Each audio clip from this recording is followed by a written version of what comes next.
Hello good morning students. आज हम पढ़ेंगे संचयन का फर्स्ट चैप्टर हरिहर काका, जिसको लिखा है मिथिलेश्वर ने।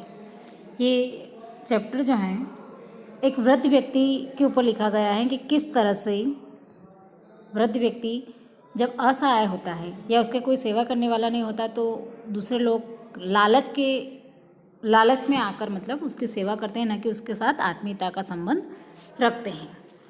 इस पाठ में ग्रामीण जीवन के आधार पर बनाकर लिखी गई एक कहानी है जो पारिवारिक संबंधों में व्याप्त मनुष्य की स्वार्थी प्रवृत्ति को उजागर करती है कि किस तरह से व्यक्ति, आज का जो व्यक्ति है, किस तरह से स्वार्थी है।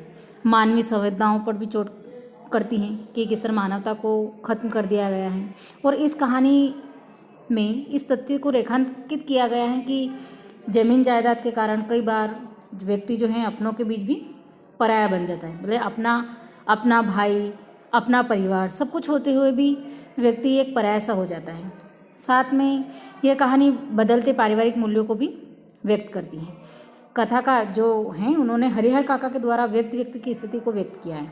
जो कथाकार है मिथिलेश्वर, उन्होंने हरिहर काका के साथ अपनी मित्रता का संबंध बताते हुए इस कहानी को उजागर कराया कि किस प्रकार एक वृद्ध व्यक्ति परिवार का प्यार और अपनापन पाने की चाह रखता है, जो उसे नहीं मिल पाता क्योंकि परिवार के सभी सदस्य स्वार्थ के वशीभूत हो गए हैं। कोई भी बिना स्वार्थ के उनकी सेवा नहीं करता, क्योंकि जो भाई थे हरिहर काका के 3, उनकी दृष्टि भी हरिहर काका की ज़मीन पे थी। और जो गांव के एक महंत थे, उनकी दृष्टि भी हरिहर काका के ज़मीन पे थी। वहीं दूसरी ओर धर्म के नाम पर ठगने वाले धर्मचारियों की स्वार्थ लिप्सा, मतलब धर्म के नाम पर सिर्फ धर्म को दिखाने वाले कुछ लोग थे, वो भी उनकी ज़मीन को हड़पना चाहते थे। तो धर्म की आड़ में पल रही हिंसा वृत्ति को भी उजागर किया गया है कि लोग धर्म के आड़ में किस किस तरह का कर्म करते हैं। ये कहानी आज के ग्रामीण जीवन के नहीं बल्कि शहरी जीवन के यथार्थ को भी बखूबी व्यक्त करती है, क्योंकि आज का व्यक्ति सिर्फ और सिर्फ पैसा और जमीन जायदाद से मतलब रखता है, न कि आत्मीयता के संबंध से। परिवार में एक वृद्ध व्यक्ति सिर्फ एक अकेलेपन के साथ जीवन व्यतीत करता है। ये पार्ट मैं आपको सेंड कर रही हूँ पीडीएफ के थ्रू, तो आप इसको रीड कर लें। इसकी बारी को मैं आपको इसकी समरी कुछ पॉइंट में समझा देती हूँ। हरिहर काका का परिचय। यहाँ पर क्या होता है, फर्स्ट में हरिहर काका के 4 भाई हैं, उन्हें छोड़कर सभी परिवार में हैं। उन हरिहर काका के 2 पत्नियाँ थी, मतलब 2 पत्नी में पहला विवाह किया तो पत्नी मर गई, दूसरा विवाह किया तो भी पत्नी मर गई। ना उनके कोई संतान थी, और पत्नियाँ 2 शादी की और 2 पत्नियाँ थी वो भी मर चुकी थी। तो परिवार में हरिहर काका अकेले ही थे। उनके 3 भाई थे जो उनके साथ रहते थे। और दूसरा है हरिहर काका और लेखक के बीच का संबंध। लेखक कौन? मिथिलेश्वर। तो हरिहर काका और लेखक पड़ोसी थे। लेखक हरिहर काका से बहुत घनिष्ठ संबंध रखते थे और आत्मीयता का संबंध भी था। इसका एक कारण भी ये था कि हरिहर काका के अपनी कोई संतान नहीं थी, तो वो अपना सारा प्यार लेखक पर ही न्योछावर करते थे और मन की अधिकांश बातें लेखक के सामने बांट देते थे, मतलब बता देते थे। तीसरा पॉइंट रहेगा हमारा हरिहर काका के स्वभाव में परिवर्तन। मतलब हरिहर काका के स्वभाव में किस तरह से परिवर्तन आता है, तो लेखक भी थोड़े से चिंतित होते कि आखिर क्या कारण है कि हरिहर काका आज उदास रहने लग गए और उनकी मन की बात मुझे नहीं बताते। कुछ समय में हरिहर काका ने अपनी परेशानी, अपनी निजी बातें लेखक को भी बताना कम कर दिया। इससे लेखक की चिंता बढ़ गई।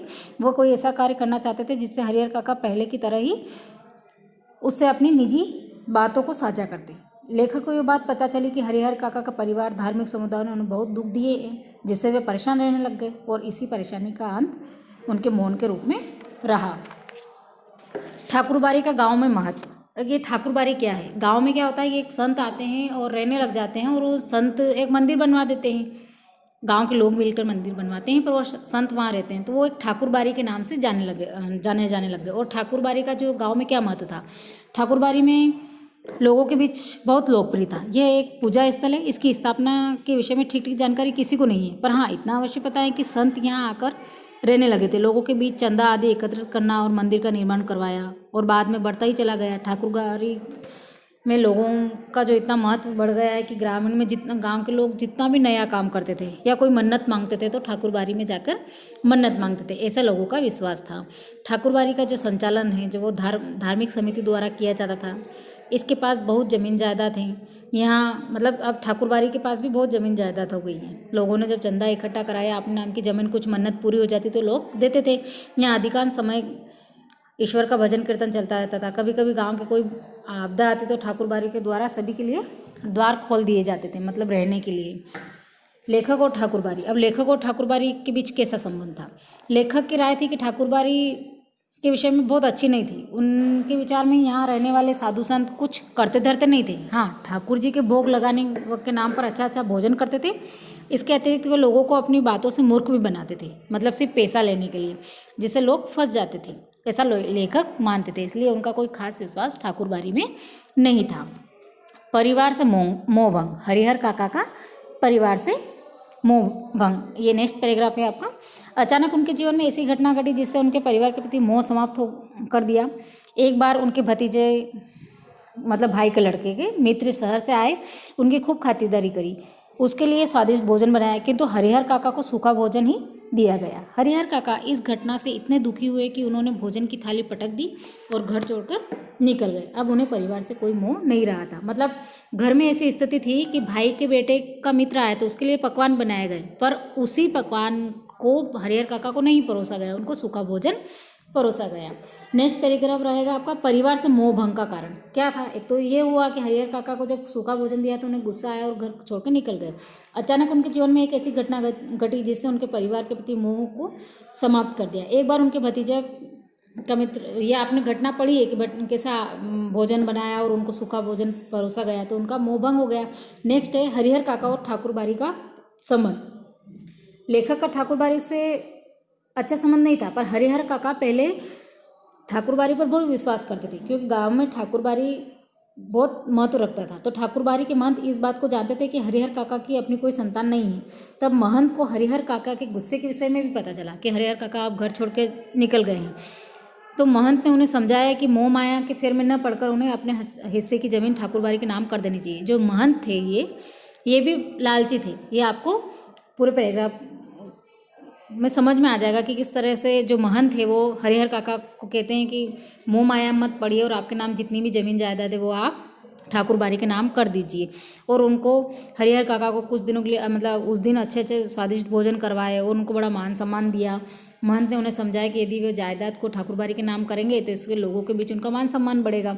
मतलब वो लालच के कारण महंत जो है वो, महंत मतलब जो साधु ठाकुरबारी के थे वो हरिहर काका को बताते कि आप अपनी जमीन जायदाद मेरे नाम कर दो। और हरिहर काका के नाम कितनी ज़मीन थी पता है? 15 बीघा, क्योंकि सब भाइयों के बीच में अलग अलग 15-15 बीघा सबकी ज़मीन थी। तो भाई भी चाहते थे कि 15 बीघा हमारे नाम आ जाए तो और हमारी ज़मीन बढ़ जाएगी। अब हरिहर काका की घर वापसी। अब देखिए, भाइयों को पता चला कि हरिहर काका घर छोड़कर चले गए। हरिहर काका जब घर छोड़ के गए तो उनके भाइयों ने इस बात का पता नहीं चला था कि वे लोग मतलब तब खेत पे थे। और जब वो घर आए तो उन्होंने देखा कि हरिहर काका गुस्से से घर छोड़कर चले गए, पर उन्हें आत्मीयता हरिहर काका के साथ नहीं थी। उनको लालच अपनी ज़मीन को बढ़ाने का था, या हरिहर काका की ज़मीन पर उनकी नज़र थी। तो वो सभी भाई हरिहर काका के पास ठाकुरबारी में चले जाते हैं हरिहर काका को लेने के लिए। उन्हें वापस लेकर घर आ जाते हैं माफ़ी मांगकर। और घर पहुंचते ही घर के सभी सदस्य उनके व्यवहार के लिए उनमें क्षमा मांगी और उनकी खूब सेवा की, जिससे हरिहर का घर न छोड़े। इतनी खातिरदारी देखकर हरिहर काका को भी लगा कि अपने तो आखिर अपने ही होते हैं। यहाँ पर हरिहर काका वापस अपने परिवार पर विश्वास करने का दोबारा धोखा खाते हैं। गांव में तरह तरह की चर्चाओं का बल। अब गांव में एक चर्चा हो गई कि अरे हाँ, हरिहर काका की जो ज़मीन है उन्हें ठाकुरबारी के नाम कर देनी चाहिए। कुछ लोग बोलते थे नहीं ठाकुरबारी नहीं, भाई तो आखिर भाई होते हैं, भाइयों को ही देना चाहिए। इस तरह गाँव में एक चर्चा का माहौल बन गया हरिहर काका को लेकर। मन की उलझन और हरिहर काका की लेखन से मंत्रणा। अब हरिहर काका के मन में भी उलझन चल रही थी कि आखिर मैं क्या करूं। एक दिन हरिहर काका ने अपने मन की उलझन लेखक को बताई। लेखक को लगा कि हरिहर काका उलझन के कारण सही नहीं कर पा रहे हैं। बहुत सोच विचार के बाद फैसला हुआ कि हरिहर काका ने अपने जीवित रहते हुए किसी को अपनी जमीन जायदाद का स्वामी नहीं बनाना चाहिए, क्योंकि पूर्व में जिन्होंने भी ऐसा किया था उनका जीवन नरक के समान हो गया था। मतलब पहले की कुछ ऐसी बातें हरिहर काका ने सुनी थी कि जिसने भी अपनी ज़मीन जायदाद सबको दूसरे के नाम कर दी तो उनका जीवन लास्ट में नरक के समान हो जाता है, कोई उनकी सेवा नहीं कर देते एक बार जब हम ज़मीन दूसरों के नाम कर देते हैं। तो हरिहर काका का अपहरण होता है। उसके बाद नेक्स्ट पैराग्राफ है हरिहर काका का अपहरण। इसी बीच एक दिन ठाकुरबारी के महंत ने हरिहर काका का अपहरण कर लिया, जिससे उनके हिस्से की जायदाद ठाकुरबारी के नाम लिखवाया जा सके। महंत और उनके आदमियों ने काका से अंगूठे के निशान ले लिए ताकि उनकी सारी जायदाद ठाकुरबारी की हो जाए। अब हरिहर काका अब तक महंत का बहुत सम्मान करते थे, किंतु अब उनके दिमाग से वो मतलब जो सम्मान करते थे महंत का या ठाकुरबाड़ी का, वो सब हट चुका था और वो घृणा करने लगे थे। इसी बीच हरिहर काका के भाइयों ने पुलिस का प्रबंध किया और महंत की कैद से हरिहर काका को छुड़ा लिया और वो वापस घर ले आए। पर जब भाइयों को पता चला कि ज़मीन जायदाद तो वो हमारे नाम भी नहीं करना चाहते हैं, तो देखिए नेक्स्ट पैराग्राफ क्या है कि ज़मीन जायदाद और अपनों का व्यवहार भी हरिहर काका को पता चलता है। उधर महंत ने किडनैप किया था और मतलब हाथ पैर बांध के और निशान लेने की कोशिश की थी और इसके भाइयों ने छुड़ा लिया था। अब वही भाई उनके साथ कैसा व्यवहार करते हैं। हरिहर काका के भाइयों को भी हरिहर काका के बदले स्वरूप का यह व्यवहार का अनुमान हो गया था। वे समझ चुके थे कि अब हरिहर काका अपनी जायदाद अपने नाम नहीं लिखेंगे। एक दिन उनके भाइयों ने भी वही तरीका अपनाया जो ठाकुरबाड़ी के महंत ने उनकी जायदाद अपने नाम करने के लिए अपनाया था। भाइयों ने हरिहर काका के साथ मारपीट की और ज़मीन को अपने नाम लिखवाने की कोशिश की। फिर काका जोर जोर से चीखे तो आसपास के जो लोग थे, लोगों ने उनकी चीख सुनकर उन्हें आज़ाद करवाया। अब हरिहर काका का अपने भाइयों से भी पूरी तरह मोह भंग हो चुका था, मतलब उनसे भी पूरा विश्वास उड़ चुका था। उन्हें पुलिस सुरक्षा दे दी गई हरिहर काका को और वे अपने परिवार से अलग होकर रहने लगे। अब पूरे गांव में हरिहर काका की ही चर्चा हो रही थी, मतलब गांव में और चर्चा का विषय बढ़ चुका था। कोई उनकी ज़मीन को उनके भाइयों को देने के संबंधी विचार प्रकट करता तो कोई कहता कि ठाकुरबाड़ी को दान दे देना चाहिए, जिससे हरिहर काका को और सम्मान बढ़ेगा और ये लोक और परलोक सुधरेगा। इस तरह लोगों का एक चर्चा का विषय बन गया था।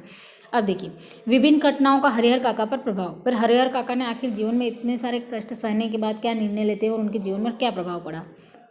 अब हरिहर काका सब कुछ समझ चुके थे। इन घटनाओं का उन पर इतना गहरा नकारात्मक प्रभाव पड़ा कि वे मौन रहने लगे। वे किसी से कुछ भी नहीं कहते, केवल खुली आंखों से आकाश को निहारते रहते थे। अब उन्होंने एक नौकर रख लिया जो उनका ख्याल रखता था।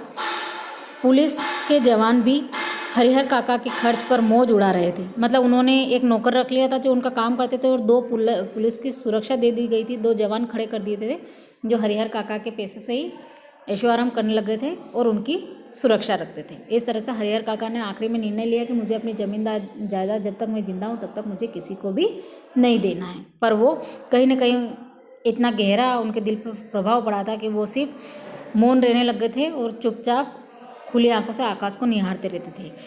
तो आज की इस समस्या को, ये आम समस्या बन गई है कि व्यक्ति सिर्फ पैसों के लिए वृद्ध व्यक्तियों का सम्मान करते हैं, उनकी सेवा नहीं करता, सिर्फ वो अपने स्वार्थ के कारण। कुछ लोग ऐसे होते हैं जो आत्मीयता का संबंध रखते हैं, पर आज के ग्रामीण और शहरी इस बढ़ती प्रवृत्ति को लेखक मिथिलेश शरण ने उजागर किया है। तो स्टूडेंट्स आप ये चैप्टर पूरा रीड कर लें और अच्छे से इसको समझ लें और उसके बाद इसके क्वेश्चन आंसर फाइंड करें। ओके, 19 पेज का आपके पूरा चैप्टर है, आप इसको बहुत अच्छे से रीड करें। Okay, have a nice day.